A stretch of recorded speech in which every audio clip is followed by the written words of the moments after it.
स्वागत है आप सबका न्यूज़ पर यूज में। और आज हम मुलाकात करने जा रहे हैं मैनकाइंड फार्मा के आईपीओ की।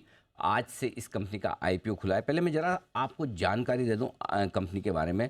1991 में इस कंपनी की हुई थी शुरुआत, और हमारे भारत के बाज़ारों में बिक्री के लिहाज से चौथी देश की सबसे बड़ी फार्मा कंपनी है, और सेल्स वॉल्यूम के हिसाब से देखेंगे तो तीसरी सबसे बड़ी फार्मा कंपनी है। जाहिर सी बात है, फार्मा कंपनी तो फॉर्मुलेशंस बनाने और इसे बेचने का कारोबार करती है। जो पूरी आय आती है कंपनी के, ये समझ लीजिए लगभग पूरे ही 97-98% हिस्सा हमारे यहाँ इंडिया में जो इनकी सेल्स है उसी से आती है, यानी कि बाहर बहुत कम कारोबार है। 36 ब्रांड है कंपनी के पास में, 25 से ज़्यादा प्लांट पूरे देश भर में फैले हुए हैं। ये है कंपनी की डिटेल्स। अब आईपीओ की डिटेल्स देता हूँ मैं आपको। आज खुल रहा है आईपीओ, परसों बंद होगा 27 तारीख को, और 8 तारीख को लिस्टिंग होगी। टेंटेटिव डेट यही है। 1026 से 1080 रुपये ये प्राइस बैंड रखा गया है। आप अप्लाई करना चाहते हैं तो 13 शेयरों के लोट में अप्लाई कर सकते हैं, और एक सिंगल लोट की एप्लीकेशन लगाने वाले लोगों को 13 शेयरों में अप्लाई करना चाहिए। 4,326 करोड़ का ऑफर फॉर सेल है, यानी कि पूरा का पूरा जो इशू है वो ऑफर फॉर सेल है, जिसमें एग्जिस्टिंग इन्वेस्टर्स जो हैं वो थोड़ा अपना हिस्सा बेचेंगे। ये उनकी उनकी तरफ से है। अब आइए, जो मार्केट कैप है, हाँ ये इंटरेस्टिंग है दीप। 41,000 करोड़ से ज़्यादा का मार्केट कैप है, तो बड़े मार्केट कैप वाली कंपनी आपके लिए बाजार में उतरती हुई दिख रही है। आइए अब हम आपकी मुलाकात कराते हैं टॉप मैनेजमेंट से। राजीव जुनेजा साहब मेरे साथ कार्यक्रम में शामिल हो रहे हैं। कंपनी के प्रमोटर हैं, वाइस चेयरमैन हैं, और एमडी भी है। 1992 से आप कंपनी के साथ हैं, यानी कि लगभग 30 साल हो गए आपको कंपनी के साथ जुड़े हुए। आइए जुनेजा साहब का किया जाए स्वागत। सर बहुत बहुत स्वागत है, धन्यवाद सर हाँ आईपीओ पर बातचीत करने के लिए, हमारे साथ जुड़ने के लिए। सर 1992 से आपकी कंपनी है, राइट? देश की सेल्स वॉल्यूम के लिहाज से तीसरी सबसे बड़ी फार्मा कंपनी है, चौथी सेल्स के लिहाज से। सर इतने साल क्यों लगाए प्राइम आईपीओ लाने के लिए? आप किस चीज़ के लिए वेट कर रहे थे? Thank you so much for यहाँ बुलाने के लिए, इनवाइट करने के लिए, आपसे बात करने के लिए। आपका प्रोग्राम देखते रहते हैं, बड़ा इंटरेस्टिंग होता है। थैंक यू इतने सर। साल से लगाए कि कुछ पहले बन जाएं तब आईपीओ लाएं, क्या पहली बात है। बात। और दूसरी बात ये कि फिर फॉर एग्जांपल कोई कंपनी कंटिन्यूसली कैश जनरेट कर रही है और उसके अंदर दो इन्वेस्टर्स थे, तो आपका कभी कभी अपने इन्वेस्टर्स के साथ में कमिटमेंट होता है कि भाई आपको उनको एग्जिट देना है, तो इसलिए उनका टाइम था एग्जिट देने का। तो जिसकी वजह से ये जो आप बोल रहे हैं ऑफर फॉर सेल, ये उनको एग्जिट देने के लिए स्टार्ट हुआ था अब से 1-1.5 साल पहले। और जब प्रोसेस स्टार्ट हो गया तो उनका मन बदल गया कि नहीं, हम पूरा एग्जिट नहीं करेंगे, हम आधा एग्जिट करेंगे। मैं बता देता हूँ कि दो इसके अंदर जो इन्वेस्टर्स हैं उसमें एक है कैपिटल इंटरनेशनल और दूसरे हैं क्रिस कैपिटल। ओके। तो ये एग्जिट स्टार्ट हुआ था, ये प्रोसेस स्टार्ट हुआ था कैपिटल इंटरनेशनल को एग्जिट देने के लिए। लेकिन जो इस ऑफर फॉर सेल है उसके अंदर वो 5% दे रहे हैं, क्रिस कैपिटल 2.5% दे रहा है, और 10% करने के लिए as a good team spirit 2.5% हम लोग दे रहे हैं। Perfect sir. इसलिए इतना टाइम लगा। नहीं नहीं, ठीक बात है। सर ये आपकी विनम्रता है कि आप कह रहे हैं कि कुछ बन जाए उसके बाद लाएं। अब तीसरी कंपनी तो सबसे बड़ी आप बन ही चुके हैं।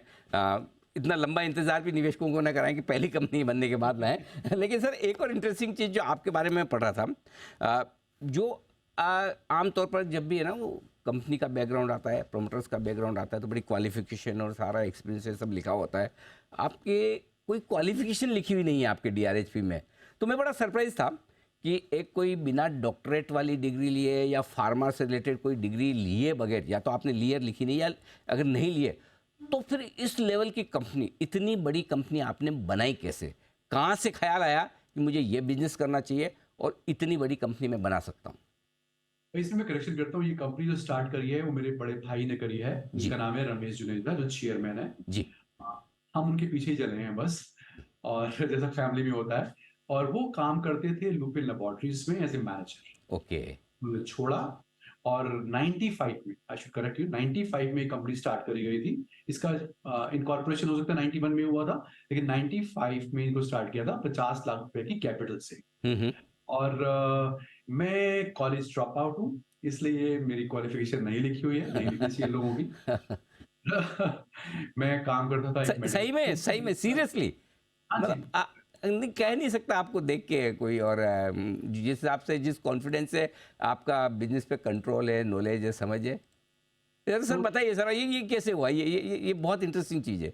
आप फॉर एग्जांपल 1 साल मेडिकल स्टोर चलाएँ। जी। जो मेडिकल स्टोर के पीछे खड़े होते हैं और जो आगे खड़े होते हैं, उससे दुनिया अलग होती है। आपको चलता है पता है पेशेंट क्या सोचता है, डॉक्टर्स क्या सोचते हैं, मेडिकल रैप्स और कंपनी में क्या सोचते हैं, क्या बुरा लगता है, क्या अच्छा लगता है। फिर मैंने काम किया अपने भाई के अंडर में 9 साल एज़ ए मेडिकल रैप। ओह! और ओके। 9 साल जब आप कॉलेज ड्रॉप आउट होते हो तो भाई बोलता है तुम्हें कुछ सीखना है, तो तुम्हें काम करना पड़ेगा, कोई छुट्टी-वुट्टी नहीं है, सुबह 8 बजे घर से निकल जाओ और 10 बजे से पहले घर मत आना।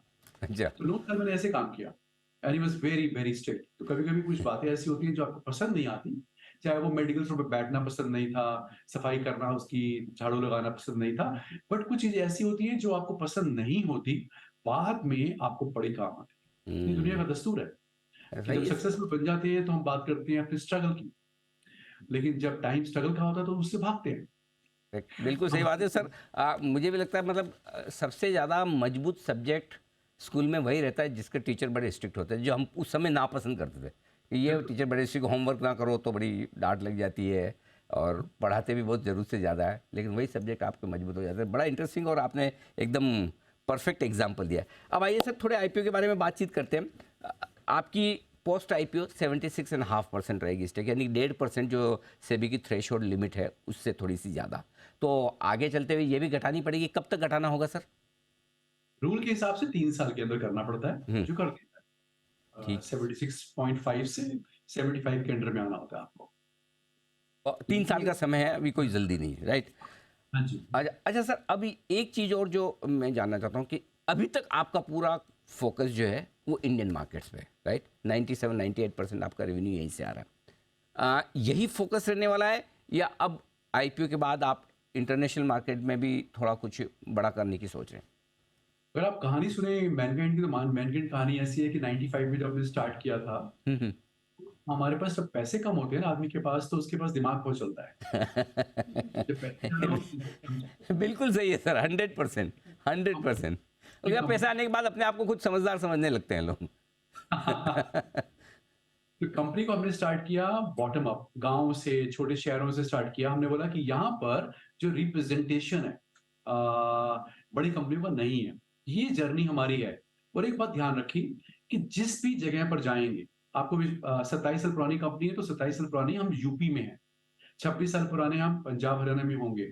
25 साल पुराने हम मध्य प्रदेश राजस्थान में होंगे। स्लोली एंड ग्रेजुअली हम इवॉल्व करे हैं। हमने एक बार में पूरा हिंदुस्तान लॉन्च नहीं किया, हमने किसी भी कंपनी को फॉलो नहीं करा, बड़े कॉन्ट्रेरियन रहे हैं। कभी भीड़ में नहीं गए। प्राइस के अंदर हमने मार्केट को डिसरप्ट कर दिया। हम फेमस है इस बात के लिए कि मोस्ट अफोर्डेबल प्राइस में अपनी प्रोडक्ट्स बेचते हैं। जब आप छोटे होते हैं तो आपको लोग बोलते हैं अरे आपकी इतनी सस्ती तो क्या दवाई है, तो उसमें क्वालिटी नहीं होगी। बट अगर आप एज ए होल मैनकाइंड को देखें तो आप पाएंगे कि हमारी 27 फैक्ट्री हैं, 75% प्रोडक्ट्स हम अपने अपने आप बनाते हैं। जब आप अपनी फैक्ट्री में अपना प्रोडक्ट बनाते हैं, सारी की सारी जो फैक्ट्रीज है जीएमपी सर्टिफाइड हैं, तीन फैक्ट्री यूएस एफडीए अप्रूव्ड है, तो हाईएस्ट क्वालिटी दे सकते हैं आप। एक और एडवांटेज होता है सर, ये जब आप तब कह रहे हैं कि आप यूएस में हार्डली एक्सपोर्ट करते हैं, फिर भी आपने यूएस एफडीए कंप्लायंट प्लांट रखे हैं। अगर आप यूएस के अंदर कोई प्रोडक्ट एक्सपोर्ट करें और वेनिला प्रोडक्ट करें, जो प्राइस में कम प्राइस एक दिन होगा, कंपटीशन आएगा, हमारा कोई इंटरेस्ट नहीं। हुँ, हुँ। हम सिर्फ यूएस के अंदर वही प्रोडक्ट एक्सपोर्ट करते हैं या करना चाहते हैं जो डिफिकल्ट टू मेक है, कॉम्प्लेक्स प्रोडक्ट्स हैं, इसमें नेचुरली हम कमांड कर सकते हैं, अपनी स्ट्रेंथ के हिसाब से प्राइस दे सकते हैं। अदरवाइज क्या फायदा? आप एक साल टेक्निकली काम कर लेंगे, पैसे कमा लेंगे, नेक्स्ट ईयर कंपटीशन बढ़ जाएगा, आपका प्राइस कम हो जाएगा। हुँ, डे वन से हमारा फोकस रहा है हिंदुस्तान की तरफ। ओके। जितना है उतना ही रहेगा। 97% हमारी सेल्स आती है इंडिया से, वैसे ही रहेगी। हाँ सर, पूरी दुनिया इंडिया में आ रही है, आप क्यों इंडिया से बाहर जाएँगे? बात सही भी है, और यहाँ अगर लोगों को ज़्यादा सस्ती दवाएँ मिल पाएँ। अच्छा सर, एक चीज़ और बताएँ कि आप अपने कॉम्पिटिटर किसको मानते हैं हिंदुस्तान में? कौन-सी कंपनियाँ हैं?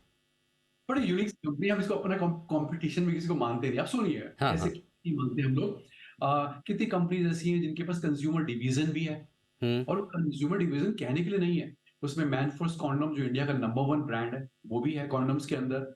ड्रैगन न्यूज भी है जो नंबर 1 है और उसमें 80% मार्केट शेयर है। अनवांटेड 72 है, वो भी नंबर 1 है। एक्ने स्टार है, वो भी नंबर 1 है। उसके अलावा हमारी आर&डी भी है। जब आप आर&डी स्टार्ट करते हैं तो लोग बोलते हैं कि ये तो ऐसी जर्नी है जिसकी कोई डेस्टिनेशन है कि नहीं है। हमने मोस्ट डिफिकल्ट टू क्रैक एक हार्मोन है जिसका नाम है डाइड्रोजेस्ट्रॉन, जिसके अंदर सिर्फ एक ही कंपनी की मोनोपोली थी, एबर्ट की। तो मेरे बड़े भाई साहब ने बोला कि हमें आर&डी स्टार्ट करनी चाहिए। 9 साल लगे हमारे को उस हार्मोन को क्रैक करने के लिए। और ये हमारी बड़ी यूनिकनेस है कि कितनी जगह पर वो ट्राई हो रहा हो, कितनी चाइना भी ट्राई कर रहा होगा। हम ऐसी कंपनी बन पाए जिन्होंने उस प्रोडक्ट को क्रैक करा और आज वही ब्रांड हमारा 2 साल पहले 3 साल पहले लॉन्च किया है तो 200 करोड़ से ऊपर का है। कितनी कंपनीज आपको ऐसी मिलेंगी जो कि 80% मार्केट के अंदर उनकी रीच है डॉक्टर्स के पास, हिंदुस्तान के छोटे से छोटे, बड़े से बड़े शहर में। और प्रिस्क्रिप्शन वाइज हम नंबर 1 है, लेकिन रेवेन्यू वाइज हम 4th। इसका मतलब बेसिकली क्या आता है कि हम डिस्पाइट ऑफ स्ट्रांग होने के प्राइस में ध्यान रखते हैं कि हमारा जो प्रोडक्ट है last man in the last और गरीब आदमी को भी पहुंच जाए हाईएस्ट क्वालिटी का। इस तरह से है जो एक मिडिल क्लास वैल्यू होती है ना, वही हमारी कंपनी के अंदर उसी के पॉइंट से सोचते हैं। तो it's a very unique kind of A company. हमेशा कैश रिच रहे हैं, कभी डेट नहीं लिया। ये भी इसमें खास बात है। 97% इंडिया के अंदर है, ये भी इसके अंदर खास बात है। तो आपको ऐसी कंपनी कितनी मिलती है आप बताइए। और क्रॉनिक सेगमेंट के अंदर जो कंट्रीब्यूशन है वो 34% का है। इंडस्ट्री के कंपैरिजन में 1.4 टाइम्स हमारा ज्यादा क्रॉनिक। Correct, correct. तो सर आपने ये डिसाइड ही कर रखा है कि आप उसी सेगमेंट में घुसेंगे जहाँ आप नंबर 1 या नंबर 2 बन सकें, राइट? क्योंकि मैं जो प्रोडक्ट्स की आपकी पोजीशनिंग देख रहा था, 2-4 छोड़ दें जो टॉप 2 या टॉप 3 में नहीं होंगे, बाकी 1-2 मतलब जहाँ आपकी सबसे ज़्यादा मार्केट शेयर हो। जब हमने स्टार्ट किया था 95 में और हमारी पहले साल 5 करोड़ की सेल थी और दूसरे साल हुई 10 करोड़ की सेल। उसके बाद से एक ही फिलॉसफी रखी है जो हम एक साल में कर रहे हैं, क्या हम एक महीने में कर सकते हैं? इसी फिलॉसफी पे 95 में 50 करोड़, 2000 में अप्रोक्सीमेटली हमने करा 95 में किया हमने 5 करोड़, 2000 में किया 50 करोड़, 2007 में किया हमने 500 करोड़, 2018 में किया हम्म, 5000 करोड़। हम्म। इसी में चलते हैं। तो मतलब जुनेद साहब फिर इस फॉर्मूले से हिंदुस्तान की नंबर 1 डोमेस्टिक फार्मा कंपनी कब तक बन जाएंगे सर? आपको पता है कि रेगुलेटरी के हिसाब से हम कुछ नहीं बोल सकते फ्यूचर के बारे में। नहीं, ठीक बात। अच्छा, अब आपकी आईपीओ में जो कुछ रिस्क फैक्टर्स है उन पे मैं थोड़ा सा आपसे राय लेना चाहता हूँ। एक जो बड़ी चीज़ दिख रही, कंपनी रियल एस्टेट बिजनेस में भी है। लोग ये जानना समझना चाहते हैं कि आप इतनी बढ़िया और दिग्गज फार्मा कंपनी है, आपको क्या ज़रूरत है रियल एस्टेट का कारोबार करने की? तो ज़रा उस पर आप बताएं सर। बहुत पहले, अब से 12-1 साल पहले हम लोगों ने एक रियल एस्टेट के अंदर स्टार्ट किया था और उसके बस रीजंस रहे थे ओके। कि फॉर एग्जाम्पल हमारे बहुत बड़ा 20,000 लोग हैं मैनेजमेंट में काम करते हैं। उसके अंदर हमारी और ट्रेनिंग्स के ऊपर डे 1 से हम लोगों का बहुत ज्यादा फोकस रहता है। तो हमने कहा कि हम उसको अपना ट्रेनिंग हाउस ही बन जाएगा। बट गोइंग फॉरवर्ड आने वाले टाइम में हम उससे भी, हमारे को कोई उससे प्यार नहीं है, एज पर रिक्वायरमेंट उससे भी हम हाइव ऑफ कर दिया जाएगा उसको। That's a kind of A thought process. Okay. दूसरी चीज़ जो सर आपका वर्क इन प्रोग्रेस है वो लगातार बढ़ रहा है, थोड़े से डेटर्स भी बढ़ रहे हैं, लगातार पिछले 3 सालों से बढ़ते हुए नजर आ रहे हैं। इसकी क्या खास वजह सर? आ, कभी भी हमारी जो सेल हमेशा बढ़ती रही है। जो हमारे डेट्स हैं, आप डेटर्स की बात कर रहे हैं, डेट्स नेट नेट हमारे हमेशा हम कैश कैश पॉजिटिव रहे हैं। डेटर्स जी, मतलब आप बोल रहे हैं कि हमारे, अच्छा डेटर्स बढ़ गए हैं, मतलब जो उधार वाले लोग बढ़ गए हैं, उसका जी, रीजन जी। क्या है? आप कोविड के टाइम से निकल रहे थे। उस टाइम पर, जब कोविड के टाइम पर टाइम बड़ा अनप्रिडिक्टेबल था, तो आप कोशिश क्या करते हैं कि आपके पास मैक्सिमम इन्वेंट्री हो, कोई शॉर्टेज ना हो जाए। कीपिंग दैट इन माइंड हमारे थोड़े से डेट्स, जो डेटर्स है, बड़े होंगे। क्योंकि बात आप कभी नहीं चाहते कि जो आपका अल्टीमेट बिजनेस है उसका काम बेसिकली क्या है कि किसी भी टाइम पर शॉर्टेज हो उसके अंदर। हम्म। और सर कुछ कुछ और इन्वेंट्रीज के राइट ऑफ आपने लिए हैं पिछले 2 साल में। वित्त वर्ष 2021 में करीब 40 करोड़ का था, वित्त वर्ष 2022 में 120 करोड़, और ये 9 महीने जो इस फाइनेंशियल ईयर के रहे हैं उसमें 140 करोड़। ये राइट ऑफ किस तरह के, और क्या ये आगे भी रेगुलर रहेंगे सर? ये वन ऑफ मान लीजिए कि कोविड का टाइम था, तो कोविड के टाइम होता है, बड़ा अनसर्टेन टाइम होता है, आप सोचते हैं कि ये वाला प्रोडक्ट बहुत बिक जाएगा और आप हमेशा कोशिश होती है कि शॉर्टेज नहीं होगी, आपकी कभी भी, और अचानक कोविड चला गया। तो ये वन ऑफ एक टाइम का ही होता है, और जिसकी वजह से और दूसरा हमारा क्या इंटेंशन रहता है कि बिकॉज़ हिंदुस्तान आज भी बहुत डिपेंड करता है एपीआई के लिए चाइना के ऊपर, तो कोशिश रहती है कि हम लोग कभी शॉर्टेज ना हो, तो एपीआई भी फालतू ही मँगा के रखते हैं। जिसकी वजह से ये आपको दिखते हैं सरप्राइज़ेज़ कभी-कभी। ठीक बात है। जुनेजा और साहब, नैतिक जी? काफ़ी हद तक कंपनी को जनरली जब एनालिस्ट वैल्यू करते हैं आरओसी आरओई के बेसिस पे करते हैं। वैसे on the face of it आपके दोनों ही आंकड़े अच्छे मजबूत नज़र आते हैं, लेकिन जो एडजस्टमेंट्स थोड़े से उसको निकाल कर देखें तो थोड़े कम होते दिख रहे हैं। फॉर एग्जांपल आरओसी अभी लगभग लगभग आपका 31-32% के आसपास है। क्या आपको क्या लगता है अभी जो लेवल है वो रह पाएंगे, चूंकि थोड़े थोड़े नीचे आ रहे हैं, तो लोग समझना चाहते हैं कि किस तरह की कमाई, किस तरह के रेशियोज रह सकते हैं कंपनी के? 3-4 उसके रीज़न्स हैं, और ये मैं इसको आपको पहले एक्सप्लेन करता हूँ फ्यूचर के बारे में ना बोलते हुए। पहली बात, आप सबको पता है कि विंटर ओलंपिक्स हुए थे चाइना के अंदर और चाइना को बंद कर दिया गया था। तो एपीआई के प्राइसेस उस टाइम पर अप्रॉक्सिमेटली 25-30% बढ़ गए थे। तो नेचुरली जब एपीआई की प्राइस बढ़ती है तो आपके ग्रॉस मार्जिन्स के ऊपर तो 2-2.5% का फ़र्क वहाँ में पड़ गया था। एक बात। पिछले 3-4 साल के अंदर चूँकि हमारा बहुत बड़ा फ़ोकस है क्रॉनिक साइड की तरफ, तो हमने अप्रॉक्सिमेटली 18 नई डिवीज़न स्टार्ट करी हैं, 3,500 लोग रखे हैं, एक। उसके अलावा हम लोगों ने एक कंपनी को एक्वायर किया पैनेशिया बायोटेक, उसके एम्प्लॉइज़ भी आए थे, दूसरा। तो अप्रॉक्सिमेटली 1% का जो आपका कंप्रेशन पड़ा है, दबाव पड़ा है, वो एम्प्लॉयी कॉस्ट के ऊपर पड़ जाता है। और कुछ इसके अलावा जब आप एक कंपनी को लेके मर्ज करते हैं, तो उसके अंदर क्या होता है, वन ऑफ एक बार वाला कोई एक्सपेंस होता है, वो हुआ है। तो ये ऐसे हैं कि फॉर्च्यूनेटली नंबर 1 कि जो एपीआई के प्राइसेस नॉर्मलाइज़ हो रहे हैं, काफ़ी हद तक हो गए हैं। दूसरा, जैसे गवर्नमेंट हमारे को मौका मत देती है हर बार प्राइस बढ़ाने का, तो वो बढ़ गए हैं। तो आई डोंट थिंक कि अब काफ़ी पहले से बेहतर हो गया है, और पास्ट को देखिए और फ्यूचर के बारे में आप अज़्यूम कीजिए कि कहाँ जा सकती है कंपनी। सर, आप कैश रिच हैं, और जो डेट ये फ्री बात हैं? हुई है जी जी कि जी सर, जी सर, जी सर, बताएं। हुँ।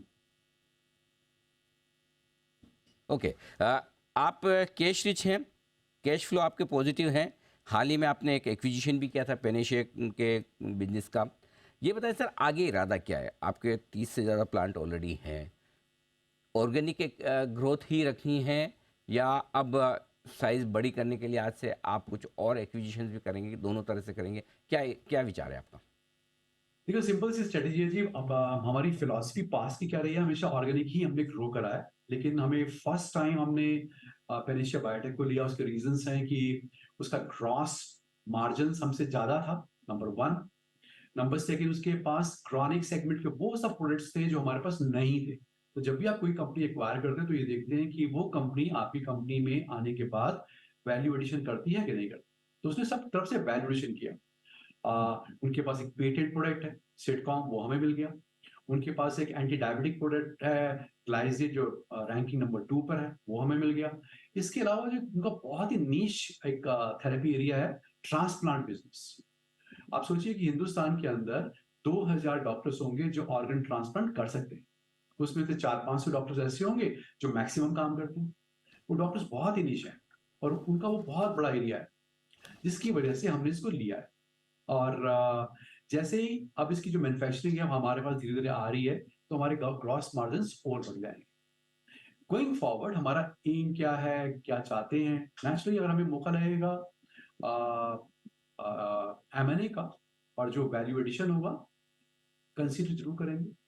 इतना ही बोल सकता हूँ फिलहाल मैं आपको। ठीक बात है। अच्छा सर, आखिर में जाने से पहले कोई फॉरवर्ड लुकिंग स्टेटमेंट मुझे नहीं चाहिए। मुझे पता है आप नियमों से बंधे हैं, लेकिन कंपनी को लेकर आपका विज़न क्या है? 3 साल, 5 साल, 10 साल, जो भी आपने सोचा हो, शॉर्ट में मैं ये समझना चाहता हूँ, क्या बनाना चाहते हैं आप इसे? मैनकाइंड का जो विज़न बेसिकली शुरू से ही हमारा एक है कि we want to be the most admired company, first from inside then from outside, because जब तक आप अंदर से नहीं बनेंगे, बाहर से नहीं बन सकते। And can we create some kind of institution like हमारे जो हीरोज़ हैं वो टाटाज़ और इन्फोसिस हैं, उस तरह का वैल्यू सिस्टम ला सकते हैं, वैसे बन सकते हैं। कोशिश यही है। That is the way we basically I mean look towards mankind. ऐसे ही देखते हैं मैनकाइंड को।